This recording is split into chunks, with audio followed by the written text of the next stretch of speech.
Here we have a new 2024 GMC Yukon.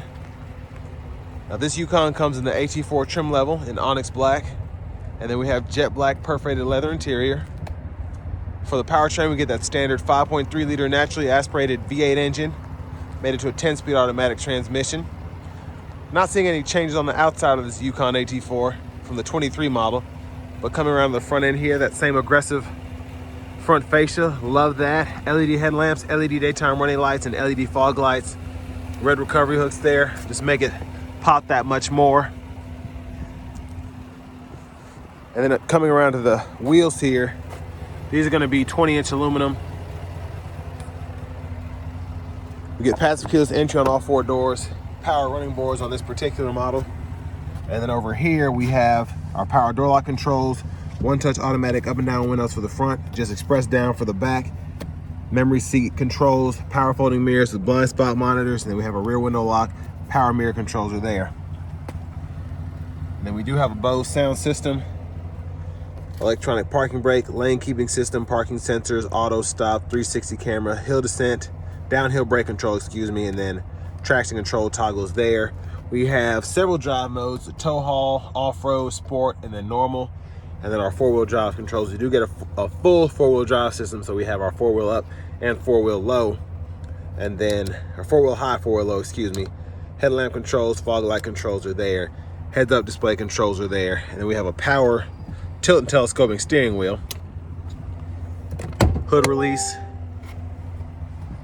And there's the power driver's seat with power lumbar support. And I love the AT4 accents, and I love the stitching right there. It's a good looking SUV in my opinion. But let's check out this rear seat room. I have the seat up front adjusted for someone of my size, being 6'3", longer legs. So pretty good space back here. Seat back pockets are on both sides. And then we do have our rear AC controls here. We can set that to auto, change where the airflow is coming from, temperature, 2 USB-C charge ports, 3-stage heated outboard seats.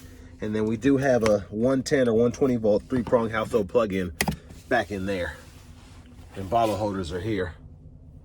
Now this does have an optional panoramic sunroof, so that's how the roof looks like. That's how it looks with the shade back. And I'll show you what it looks like when it's open here in a minute. But we're gonna check out this third row. Just bear with me, I'm gonna walk back here.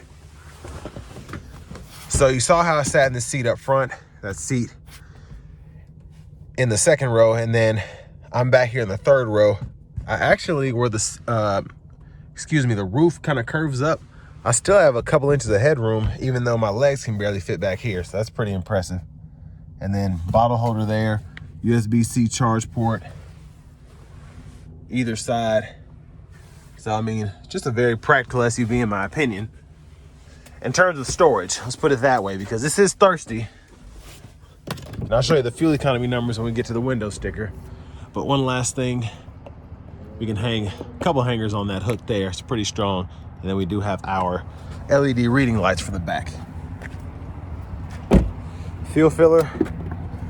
For those of y'all that are gonna be disappointed, unfortunately it's not lockable and there's no cap. To the back end, we do get the LED tail lamps. Quick look underneath the vehicle, spare tires there. And a big shout out to Chevrolet Buick GMC of Murfreesboro for allowing me to review this Yukon today. I'll leave a link below in the description to their website. Another 3-prong plug-in, and we can power release the seats up front and then power fold the seats back here. Of course, the seats up front have to be far enough where they can fold flat, but nice feature to have.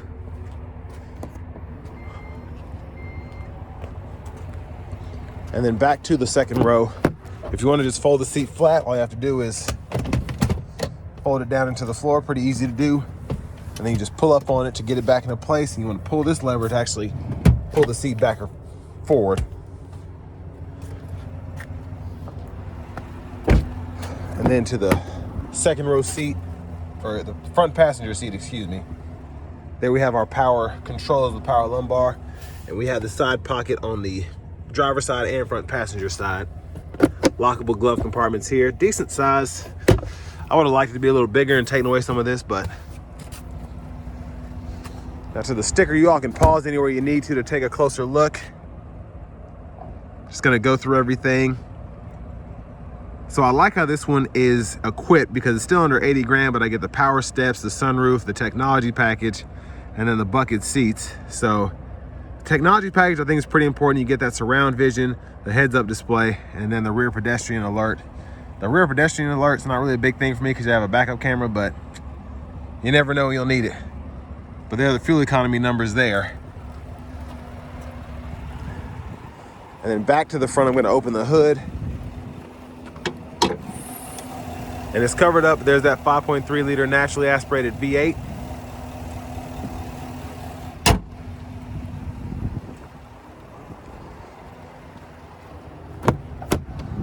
And then we're gonna hop back in the vehicle here. It is a little chilly outside. There's the horn. Now we do get that Google Assistant infotainment system. I think was in 22, 23. But we get AM, FM, XM, Bluetooth, wireless CarPlay, wireless Android Auto compatibility, then Amazon Alexa podcast, all of that. We have the Google Maps system here. You got to walk through a bunch of prompts to get to that. So just know it's a pretty cool system. You just have to have a subscription for it. So I would pretty much only use that or sign up for it when I needed it. But with the wireless CarPlay, Android Auto, it's probably not going to be a big deal. But we do get dual zone automatic climate controls, and the buttons are down here. We can cut the fan speed on or off, adjust that, and we have 3-stage heated cooled seats for the front as well. USB-C, USB-A duo there. 12-volt wireless charging pad.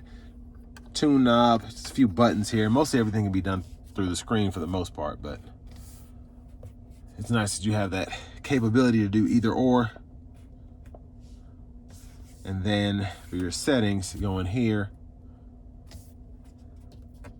and you can adjust quite a bit within the system. So if you want to adjust your language, so on and so forth, you can do that. And then we do have a trailering light test that we can run as well.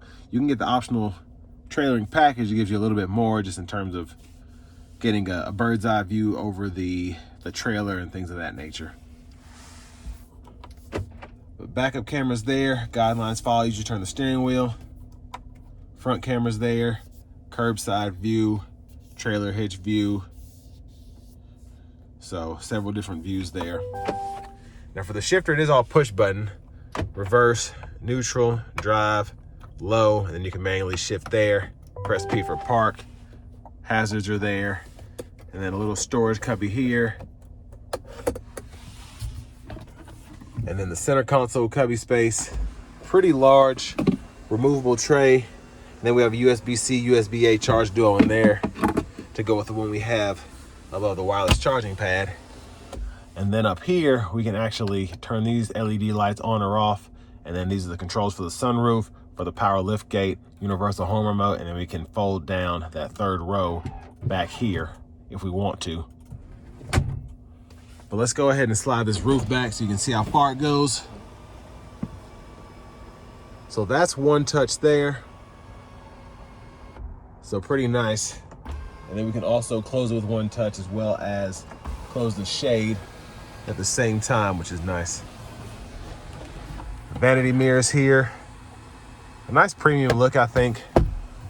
And then back to the steering wheel, we have our windshield wiper controls, which are automatic. So we can hit off there, one time, and all of our auto wiper controls there, the intermittent wiper, and then auto's there, low, high, and then we do have the button on the side for the front wiper fluid, and then our rear wiper is here, off, intermittent on, and then pull there, or pull there for that rear wiper fluid. Now when the headlamps are all the way on, we can toggle those high beams there, flash here, and then in auto mode, that'll set up your auto high beams if you want to turn those on or off. And then cruise controls here, adjust the gap for the forward collision alert, heated steering wheel toggle. I'm gonna leave that on, it's kind of chilly outside. And then voice recognition, mute, and we can use these arrows and then the scroll bar to go through the menus here. Now here you can actually go to your units within the options and you can change your units from US to metric. Info page options can be changed. So I always like to set up this and then turn the fuel economy on so I can keep an eye on that.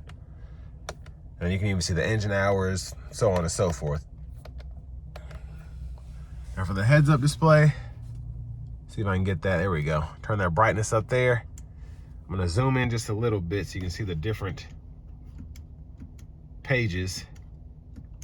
So pretty neat, all the setups you have. And then behind the steering wheel on the left side, we can go through our track list or radio stations. And then behind on the right side, we can toggle volume up or down there. Push button starts here. Finally, here's the key fob with remote start. And next, let's go ahead and take this Yukon AT4 out on the road for a test drive.